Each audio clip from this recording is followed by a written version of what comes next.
Sveiki visi, seniai kalbėjome ir dar vienas video apie posakį, o tiksliau apie žodį, dėl kurio manęs paklausė mano mokinė Ana, tai ką reiškia žalia žuvis?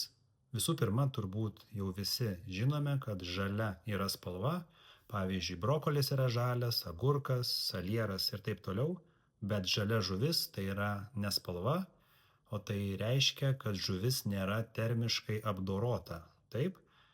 Tai pavyzdžiui, galime pirkti žalią žuvį, žalią mėsą, tai va, žalia žuvis, žalia mėsa, žalios daržovės, ta prasme nevirtos, nekeptos, tai čia yra žodžio žalias antra reikšmė. Taip pat klausimas buvo, ar žalia yra šviežia, tai atsakymas yra nebūtinai, kitaip tariant, visa šviežia žuvis yra žalia, bet ne visa žalia žuvis yra šviežia, nes pavyzdžiui, jeigu šviežią žuvį žalią palaikysime savaitę, ar 2, ar 3 namuose, tai labai daug šansų, kad ji bus žalia, bet nebebus šviežia.